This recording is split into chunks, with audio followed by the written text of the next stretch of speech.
एक घर के मेन गेट पर एक व्यक्ति खड़ा हुआ था और वह बाहर गली में कुछ ऐसा देखता है जिसे देखने के बाद वह अपने आप बहुत ज़्यादा शर्मिंदगी महसूस करता है।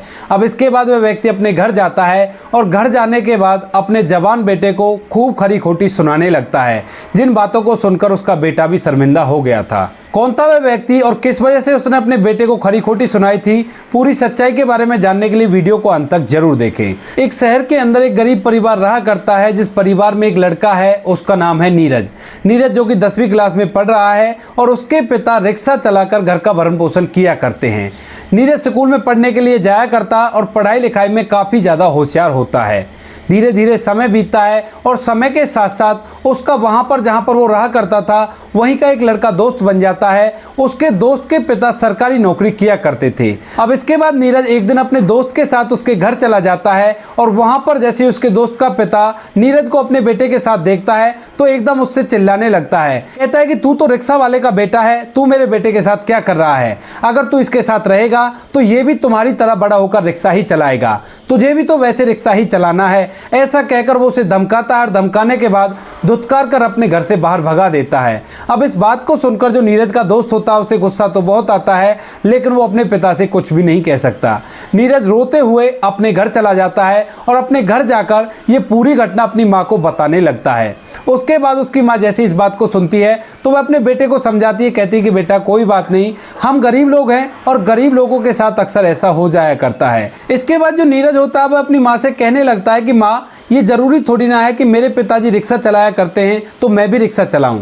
उसके बाद उसकी माँ उसे असमंजस भरी निगाहों से देखने लगती है तो नीरज कहता है कि मैं पढ़ाई लिखाई करूंगा और मास्टर जी ने कहा था कि अगर कोई अच्छी तरह से पढ़ाई लिखाई करता है तो वो सबसे ऊंचा आदमी बन जाता है। अब अपने बेटे की इस बात को देखकर उसकी माँ उसे हौसला देती है और कहती है कि बेटा हाँ, आपके मास्टर जी ने सही कहा था कि पढ़ाई लिखाई बहुत ही अच्छी चीज़ है, अगर इसको अच्छी तरह से किया जाए तो इंसान सबसे ऊँचा बन सकता है। अब इसके बाद जो नीरज होता है वो अपनी पढ़ाई लिखाई पर और जोर से ध्यान देने लगता है और वह सोचता है कि मुझे एक बहुत बड़ा आदमी बनना है, जिसके बाद मैं अपने दोस्त के पिता को इस बात का जवाब दे सकूं। वह ठान लेता है कि उसे पढ़ाई लिखाई करके एक बड़ा अफसर बनना है। धीरे धीरे समय बीतता है और समय के साथ साथ नीरज की स्कूल एजुकेशन कंप्लीट हो जाती है। अब जैसे ही उसकी स्कूल एजुकेशन कंप्लीट हुई थी तो उसे पता चल गया था कि एक यूपीएससी नाम का टेस्ट होता है और उसे कंप्लीट करने के बाद लोग बड़े अफसर बन जाते हैं, उनकी सभी लोग तारीफ किया करते हैं, सभी लोग इज्जत किया करते हैं। अब इसके बाद नीरज के दिमाग में यूपीएससी बैठ गई थी और वह यूपीएससी को क्रैक करना चाहता था। अब ये बात जैसे ही नीरज के रिश्तेदारों को पता चलती है तो वो लोग कहने लगते हैं कि तू एक रिक्शा वाले का होकर एक यूपीएससी के टेस्ट को क्लियर करना चाहता है, ऐसा नहीं हो सकता। अगर रिक्शा वाले का बेटा यूपीएससी क्लियर करने लगा तो हम लोगों को तो फिर रिक्शा चलाना पड़ेगा। ऐसा कहकर उसका मजाक उड़ा दिया करते हैं, लेकिन नीरज अपने मन में ठान चुका था और उसने यह प्रण ले लिया था कि उसे यूपीएससी का टेस्ट क्लियर करना है। उसके बाद नीरज एक कॉलेज में ग्रेजुएशन में एडमिशन ले लेता है और ग्रेजुएशन करने के साथ साथ वह एक जूतों की दुकान पर काम किया करता और काम करने के उसे एक दिन के 150 रुपए मिला करते। कुछ पैसे वो वहां से कमाया करता है और साथ में अपनी पढ़ाई को आगे बढ़ा रहा था। वह पढ़ाई लिखाई में बड़ी मेहनत करता है और धीरे धीरे करके उसका ग्रेजुएशन का फाइनल ईयर आ जाता है। लेकिन जैसे उसका फाइनल ईयर आता है तो उसके बाद उसके पिता उसके लिए एक लड़की ढूंढते हैं और उस लड़की से उसकी शादी करवा देते हैं। नीरज मना भी करता है, लेकिन उसके पिता कह देते हैं कि बेटा कोई बात नहीं, शादी कर ले, अगर तुझे पढ़ाई करनी है तो तू बाद में भी कर लेना। इसके बाद नीरज को मजबूरन शादी करनी पड़ती है और शादी करने के बाद उसकी पत्नी उसके साथ रहने लगती है। उसकी पत्नी ज्यादा पढ़ी लिखी तो नहीं थी, लेकिन उसे पता था कि पढ़ाई के अंदर इतने गुण होते हैं, अगर इंसान पढ़ाई अच्छी तरह से कर ले तो वो एक बहुत बड़ा आदमी बन जाता है। इसी वजह से वह अपने पति का साथ देती है और उसे सहयोग करती है पढ़ाई लिखाई करने के लिए। जब भी कभी नीरज डिमोटिवेट हो जाया करता तो वह उसे मोटिवेट किया करती और उससे कहा करती कि तुम्हें पढ़ाई लिखाई करनी है और जिस काम को तुम करना चाहते हो वो काम तुम्हें कंप्लीट करना है। अब इसके बाद नीरज की ग्रेजुएशन कंप्लीट हो जाती है। उसकी ग्रेजुएशन कंप्लीट हो गई थी और अब इसके बाद उसे कोचिंग करने के लिए दिल्ली जाना था, जिसके लिए उसे कुछ पैसे चाहिए थे। अब कुछ पैसे तो उसके पास थे, लेकिन फिर भी कुछ पैसे कम पड़ रहे थे, तो वह अपनी पत्नी से कहता है कि मुझे कुछ पैसे चाहिए और मेरे पास पैसे कम पड़ रहे हैं। तो इसके बाद उसकी पत्नी अपने गहनों को निकाल कर नीरज को दे देती है और कहती है कि लो जी, इनको ले जाओ और इनसे अपनी पढ़ाई लिखाई को आगे बढ़ाओ। अगर तुम अच्छी तरह से पढ़ लिख कर कामयाब हो गए तो मैं ऐसे ढेर सारे गहने खरीद लूंगी और मुझे गहनों की कोई भी दिक्कत नहीं होगी। अब इस बात को जैसे ही नीरज सुनता है तो उसकी आंखों में आंसू आ जाते हैं और वह एकदम से अपनी पत्नी को गले से लगा लेता है। वह रोता हुआ कहता है कि अब मुझे कामयाब होने से कोई भी नहीं रोक सकता, क्योंकि मेरा जीवन साथी मेरे साथ है। अब इसके बाद नीरज अपनी पत्नी के गहनों को सुनार के यहाँ पर ले जाता है और वहां पर जाकर गिरवी रख देता है। कुछ पैसे लेता है और पैसे लेने के बाद दिल्ली चला जाता है। अब नीरज जो अपने साथ पैसे ले गया था, उन पैसों से उसने एक कोचिंग सेंटर में एडमिशन ले लिया था और उसके बाद उसने अपने रहने के लिए एक कमरे का जुगाड़ कर लिया था, जिसका 1 साल का हिसाब लगाकर उसके पास पूरे पैसे थे। लेकिन उसके बाद उसके पास थोड़े से ही पैसे बच गए थे, जिन पैसों से उसको अपनी पढ़ाई लिखाई की सामग्री भी खरीदनी थी और उसके बाद खाने पीने का इंतजाम भी करना था। अब इसके बाद नीरज इस बात को सोच सोच कर बड़ा परेशान होता है, लेकिन वो अपनी मंजिल को पाने के लिए इतना पागल था कि उसने सोच लिया था कि चाहे जो भी हो जाए मुझे इस यूपीएससी के टेस्ट को क्लियर करना है। तो इसी वजह से जो नीरज होता है वो एक टाइम खाना खाकर अपनी पढ़ाई लिखाई को करने लगता है। धीरे धीरे समय बीतता है और समय के साथ साथ वो पढ़ाई लिखाई में इतना लीन हो जाता है कि एक बार तो वो लगातार 3 दिन तक पढ़ाई लिखाई करता रहा था और उसे ये तक भी नहीं पता था कि उसे पढ़ते हुए 3 दिन हो गए हैं। धीरे धीरे समय बीतता है, समय के साथ साथ वह एक टाइम खाना खाया करता और बहुत ही कम सोया करता और अच्छी तरह से अपनी पढ़ाई को किया करता। उसने यूपीएससी का फॉर्म भर दिया था और फॉर्म भरने के बाद उसका प्री का एग्जाम आ जाता है। एग्जाम देने के बाद उसका जैसे रिजल्ट आता है तो उसे पता चलता है कि उसने अच्छे नंबरों से प्री एग्जाम को क्वालिफाई कर लिया है। अब इस बात को जैसे नीरज के घर वाले सुनते हैं तो बड़े ही खुश होते हैं और इस बात की खुशियां मनाते हैं। इधर यह बात जैसे नीरज की पत्नी को पता चलती है तो वह भी उसको हौसला देती है और कहती है कि आगे का काम भी तुम्हारा अच्छी तरह से हो जाएगा, कोई भी परेशानी तुमको नहीं होने वाली। नीरज की पत्नी ने उसे बहुत ज्यादा हौसला बढ़ाया था और वो बार बार उसे फोन करके घर की चिंता लेने के लिए मना कर दिया करती थी। उसने कहा था कि यहाँ पर मैं सब कुछ संभाल लूंगी, तुम केवल अपनी पढ़ाई पर ध्यान दो और कैसी भी कोई दिक्कत हो तो तुम मुझे बता सकते हो। इसके बाद उसका मेंस आता है और मेंस को भी वो अच्छे नंबरों से क्रैक कर लेता है।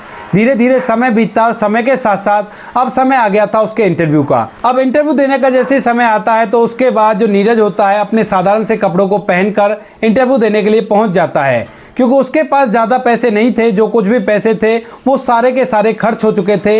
अब उसे इंटरव्यू ही देना था और इंटरव्यू देने के बाद वो एक आईएएस ऑफिसर बन जाता।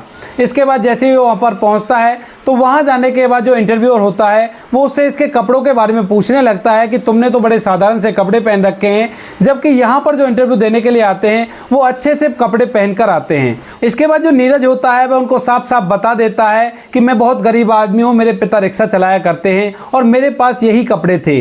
अब इतने पैसे मेरे पास नहीं थे जिन पैसों से मैं अच्छे से कपड़े सिलवा सकूं और इंटरव्यू देने के लिए यहाँ आ सकूं। अब इंटरव्यूअर उसकी इस बात को समझता है और समझने के बाद उससे सवाल पूछने लगता है। इसके बाद नीरज से वो सवाल पूछता है और उन सभी सवालों के जवाब नीरज सटीकता से और सही सही दे देता है।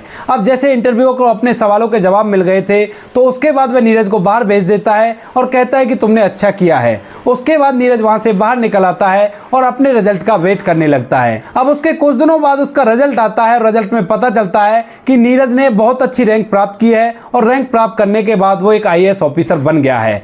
अब इस बात का जैसे नीरज को पता चलता है तो वो एकदम से फूट फूट कर रोने लगता है, क्योंकि दोस्तों अब तक जितना नीरज ने संघर्ष किया था वो शायद ही किसी ने किया होगा। अब जैसे ये बात उसे पता चलती है तो वह सबसे पहले अपने पिता के पास फोन करता है और उनको बताता है कि उनका बेटा आज एक आईएएस ऑफिसर बन गया है। अब यह बात जैसे नीरज के पिता को पता चलती है तो उसके बाद उनकी खुशी का कोई ठिकाना ही नहीं रहता और वह पूरे घर में सभी सदस्यों को यह बात बता देते हैं।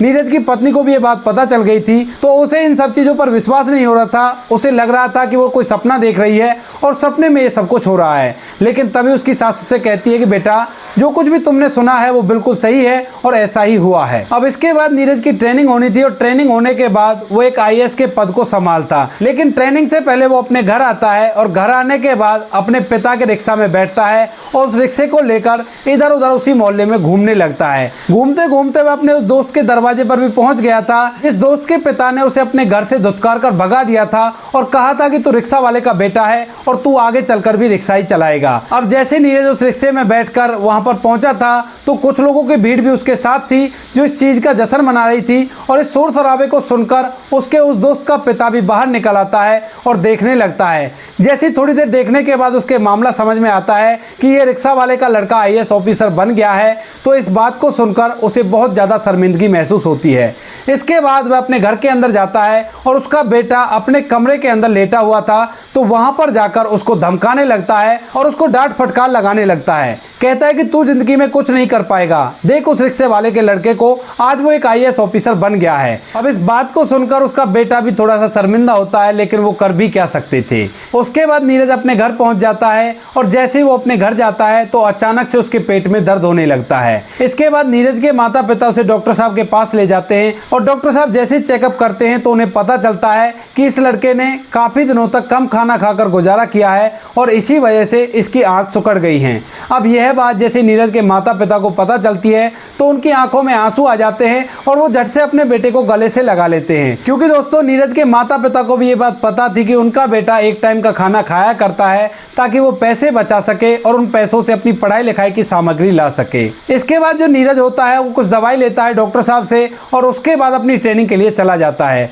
कुछ दिनों ट्रेनिंग करने के बाद उसकी पोस्टिंग एक अलग शहर में हो जाती है जहां पर उसे सरकारी आवास भी मिला था और साथ में उसे सरकारी गाड़ी, सरकारी ड्राइवर और साथ में बॉडीगार्ड भी मिले थे। तो अब नीरज अपने माता पिता और अपनी पत्नी को अपने सरकारी आवास पर ही लेकर रहने लगता है और वहीं पर उनके साथ हंसी खुशी टाइम व्यतीत करता है। इसके बाद धीरे धीरे कुछ समय बीतता है और कुछ समय बाद नीरज के यहाँ पर एक छोटी सी गुड़िया जन्म लेती है, जिसको पाकर नीरज और नीरज की पत्नी बड़े ही खुश होते हैं। और नीरज अपनी पत्नी के उन गहनों को भी छुड़ा लाया था जिनको उसने पढ़ाई करने के लिए गिरवी रख दिया था। अब जब भी कभी आईएएस ऑफिसर की छुट्टी हुआ करती तो उस टाइम पर वह अपने पूरे परिवार को लेकर इधर उधर घूमने के लिए निकल जाया करता। तो दोस्तों ये थी कहानी एक रिक्शा वाले के लड़के की जिसने पढ़ लिख कर अपने मुकाम को हासिल किया और वह एक आईएएस ऑफिसर बन गया। भले ही उसके लिए उसे एक टाइम भूखा रहना पड़ा, लेकिन उसने अपनी पढ़ाई को ज़्यादा तवज्जो दी और उसके बाद अपने मुकाम को हासिल कर लिया। आप क्या कहना चाहते हो नीरज के बारे में, आप क्या कहना चाहते हो नीरज की पत्नी के बारे में? आपकी जो भी राय कमेंट सेक्शन में लिख सकते हो, लोगों के साथ शेयर कर सकते हो। वीडियो अगर अच्छा लगा तो वीडियो को लाइक और चैनल को सब्सक्राइब जरूर करें ताकि हमें थोड़ा बहुत हौसला मिले आप लोगों के लिए ऐसे अच्छे वीडियो बनाने के लिए। इन कहानियों को सुनाने का उद्देश्य किसी को परेशान करना बिल्कुल भी नहीं है। यह कहानी आपको इसलिए सुनाई जाती है ताकि आप लोग इन कहानियों में से कुछ ना कुछ सीख सको और अपने जीवन में उस चीज़ को अप्लाई कर सको। मिलते हैं किसी नेक्स्ट वीडियो में नए टॉपिक के साथ, तब तक के लिए जय हिंद, जय भारत, जय हिंदुस्तान।